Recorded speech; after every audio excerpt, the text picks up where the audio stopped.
भानु प्रताप सिंह हैं ऑस्ट्रेलिया से।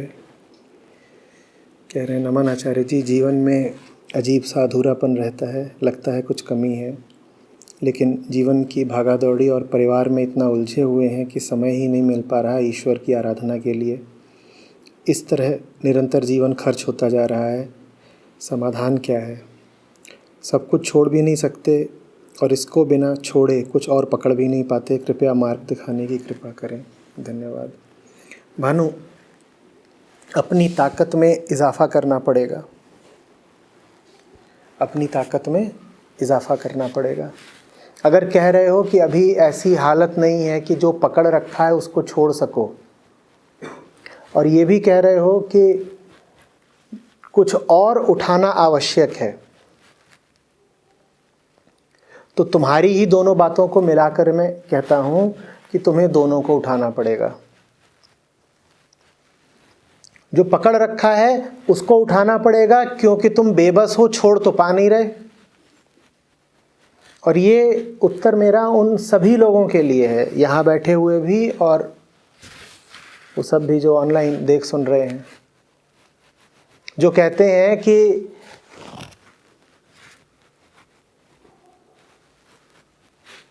कहा भी न जाए, रहा भी न जाए, पकड़ा भी न जाए, छोड़ा भी न जाए, और निगला भी न जाए, उगला भी न जाए, मामला गले में फंस गया है। पारिवारिक, सांसारिक, सामाजिक बंधन है। आचार्य जी, आप कितना भी समझा लो कि आसक्ति मात्र है बच्चा, मोह माया है, हमसे तो अब इस जन्म में छूटने से रहा। और साथ ही साथ ये भी पक्की बात है कि हृदय में वेदना उठती है, मन में बेचैनी है, ईश्वर भी चाहिए, सत्य भी चाहिए। तो आप बताओ रास्ता क्या है? ये है ना खूब प्रचलित सवाल, साझा है सबका, है ना? सभी यही कहते हैं कि अब कितना भी साफ साफ दिख जाए कि बोझ ही उठा रखा है, पर अब इस बोझ से नेह लग गया तो लग गया। अब क्या बताएं, हाड़ मास का ही शरीर है, अब वृत्तियां हैं तो हैं, अब किसी से आसक्ति है तो है, ऐसे तो नहीं छोड़ सकते। भाई आचार्य जी कह भी नहीं रहे कि छोड़ दो, ये अनर्थ कर भी मत देना। मैंने किसी से नहीं कहा कि घर छोड़ छाड़ करके भाग निकलो, बल्कि जो भागे हुए हैं उनको घर वापस लौटाया है बहुत बार। और तुम्हारी दूसरी मांग ये है कि ये सब जो हमारा गोरख धंधा चल रहा है, इसके साथ साथ हमें वो भी चाहिए, वो भी चाहिए। तो मैं ये भी कहा करता हूं कि जब यही चलाना है तो उसी को छोड़ दो, तो तुम कहते हो नहीं वो भी चाहिए। मैं कहता हूं ये नीचे वाला मामला, ये कुछ कम हो सकता है? कहते हो नहीं, ये तो अब जितना फैला दिया तो फैला ही दिया, ये अब ये पसर गया, अब ये नहीं कम होगा। कहता हूं जब इसी में तुम्हारा इतना मन लगा है तो उसको भूल क्यों नहीं जाते? वो कौन सा बड़ा जरूरी है? करोड़ों अरबों हुए जिन्होंने कभी उसका नाम भी नहीं लिया, आराम से जी गए, मर गए। तुम्हें क्या फिक्र पड़ी है कि तुम्हें ऊपर वाले का ही नाम लेना है? छोड़ दो ऊपर वाले को, रब अपनी खुद देख लेगा, तुम्हारी उसे थोड़ी ज़रूरत है। कहते हो नहीं, आप ही के 5-7 वीडियो देख लिए और आपने कहा है कि उसको नहीं पाया तो गुजारा नहीं। मैं कहता हूँ मैंने झूठ बोला था, उसके बिना भी गुजारा चल जाएगा, बिल्कुल भूल जाओ उसको। तो कहते हो नहीं, बात हमें समझ में आ गई है, उसके बिना गुजारा नहीं चलेगा, तो हमें दोनों चाहिए। तो अब जब तुम्हारी ही जिद है कि दोनों चाहिए, तो दोनों को उठाने लायक कंधे भी बनाओ, और कोई तरीका नहीं है।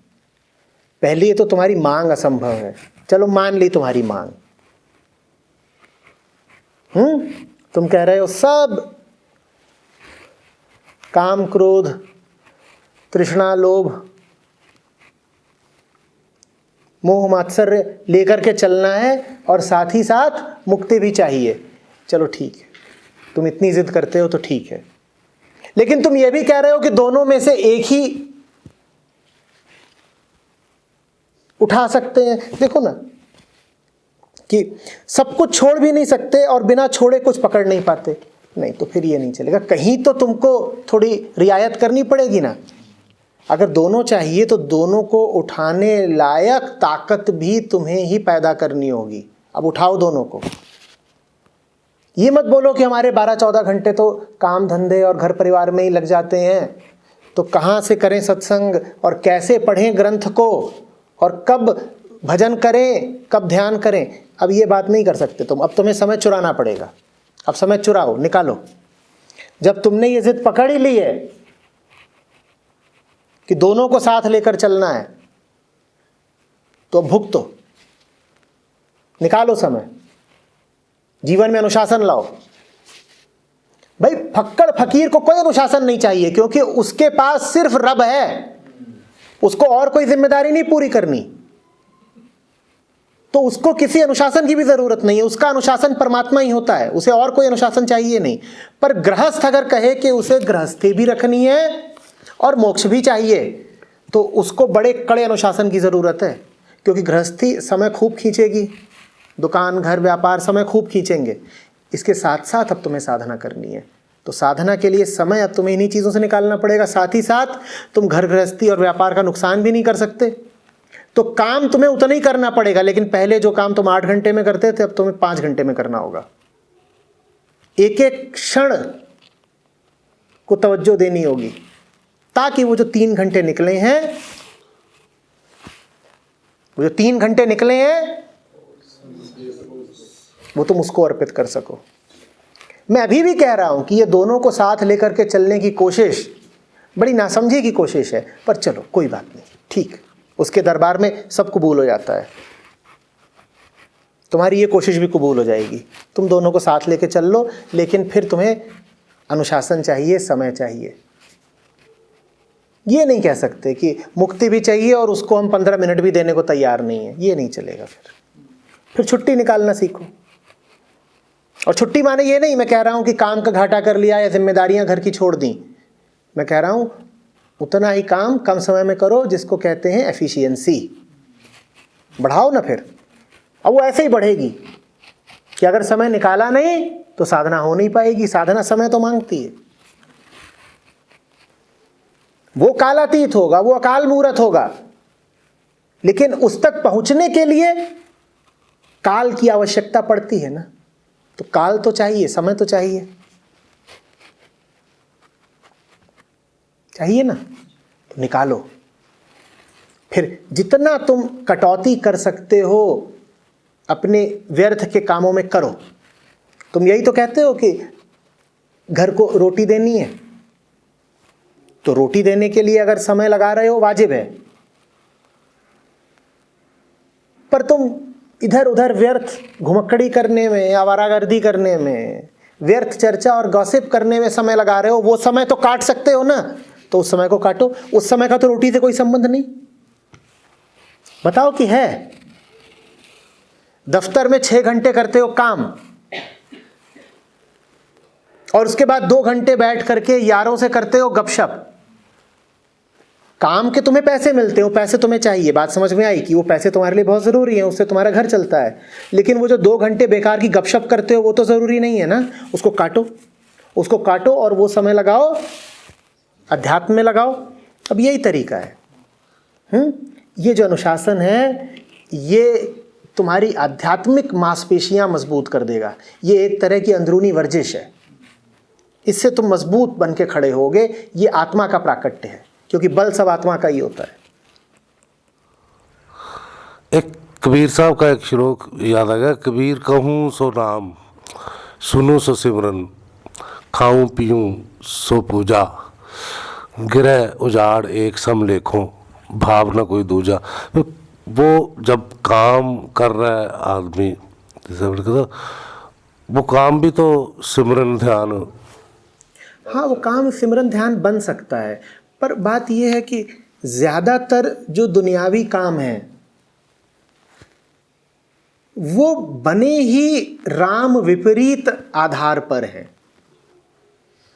तो फिर वो काम करते हुए सिमरन कर पाना बड़ी टेढ़ी खीर है। तुम कोई ऐसा काम कर रहे हो जिसमें बेचना बहुत ज़रूरी है, और तुम्हारे सर पर तलवार लटक रही है कि इतना ज़रूर बेचना हर माह, और उतना नहीं बेचोगे तो मार खाओगे, तनख्वाह भी कटेगी। अब तुमको पता है कि घर चलाने के लिए उतना बेचना ज़रूरी है, घर चलाने को तुमने बड़ी जिम्मेदारी माना है, तो बेचना भी तुम्हारे लिए बहुत आवश्यक हुआ ना। तो अब तुम कुछ भी छल वल करके बेचोगे ही। अब छल भी कर रहे हो ग्राहक के साथ, और कहो कि उसी वक्त हम सुमिरन भी कर लेंगे, तो ये सुमिरन मेरी दृष्टि में तो बड़ा मुश्किल है। कैसे तुम किसी को ठगते हुए सुमिरन भी कर लोगे? और बड़े खेद की बात है, 80, 90, 95% काम दुनिया में ऐसे ही हैं जिसमें किसी न किसी को चूना तो लगाना पड़ता है।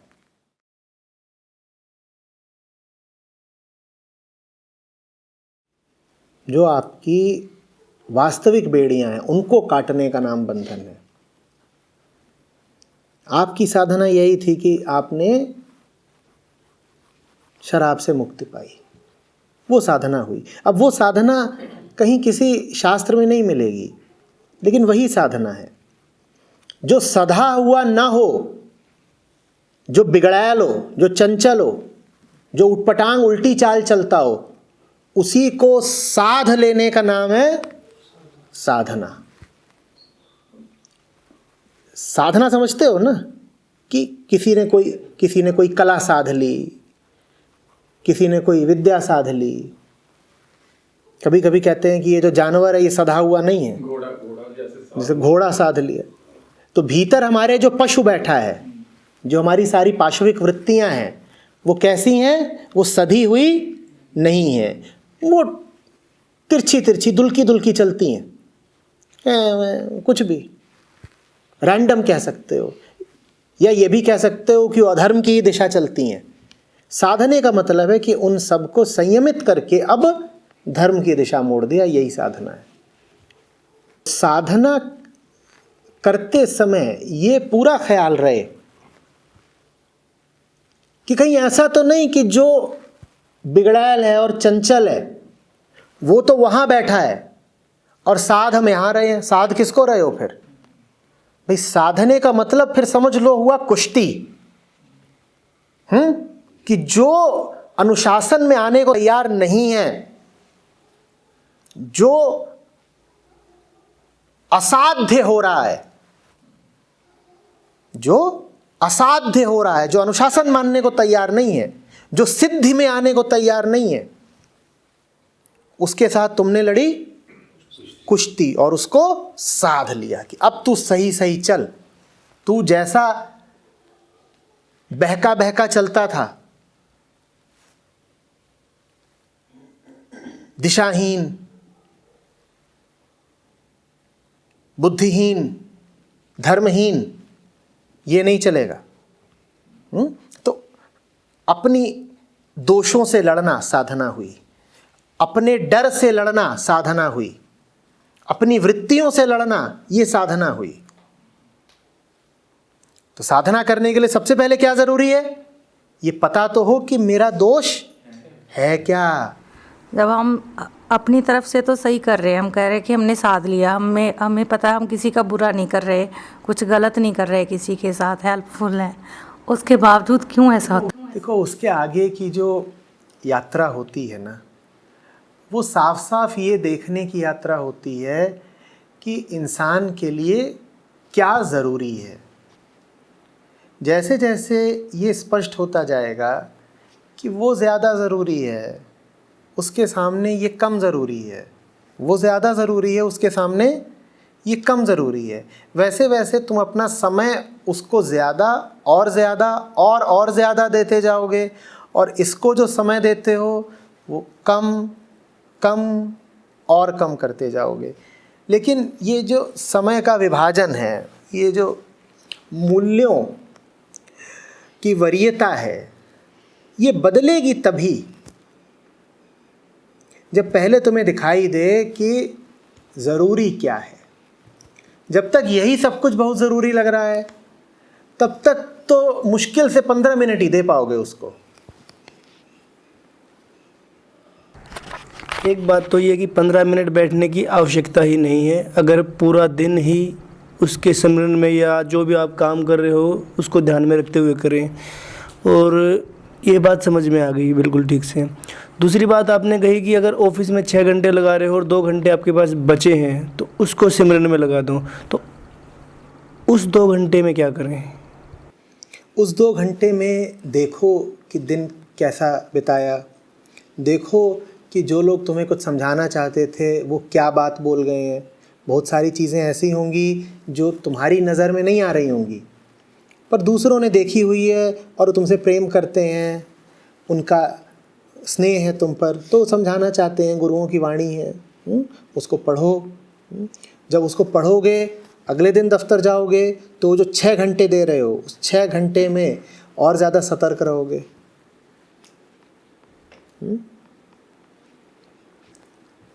बात बहुत सीधी है। जिन्हें मुक्ति से प्यार हो जाता है उन्हें फिर मुक्ति के ग्रंथों से प्यार हो जाता है, वो बार बार लौट के जाते हैं। इतना सारा आध्यात्मिक साहित्य है, वो उसी में लोटपोट होते हैं। इतने गीत हैं, उन गीतों को बार बार सुनते हैं। इतने पाठ हैं, उनको सुनते हैं। इतने प्रवचन हैं, उनको भी सुनते हैं। आध्यात्मिक जगहें हैं, उनमें जाते हैं। समझना चाहते हैं कि मंदिर क्या है, मंदिरों के इतिहास क्या हैं, इन सब में रुचि जग जाती है। तो उस 2 घंटे में करने के लिए बहुत कुछ मिल जाता है। तुम फिर जानना चाहोगे कि ये मथुरा वृंदावन की बात क्या है। फिर तुम समझना चाहोगे कि बुद्ध में वैराग्य कहाँ से उठा था, क्या लिखा है लोगों ने इस बारे में। इस पर ही अगर गूगल करने लगोगे तो काफ़ी समय लग जाएगा ना। फिर तुम समझना चाहोगे कि चाहे स्वर्ण मंदिर हो, चाहे हरमंदिर साहब हो, इनके पीछे का इतिहास क्या है, प्रेरणा क्या थी।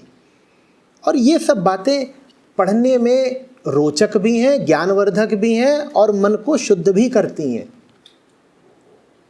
तो ऐसा नहीं है कि वो 2 घंटे क्या करना है ये तुम्हें इधर उधर पूछना पड़ेगा, या सामग्री की तुम्हें कमी पड़ जाएगी। सामग्री इतनी है कि तुम उसका उपयोग जीवन भर भी करते रहो तो वो चुकने नहीं वाली।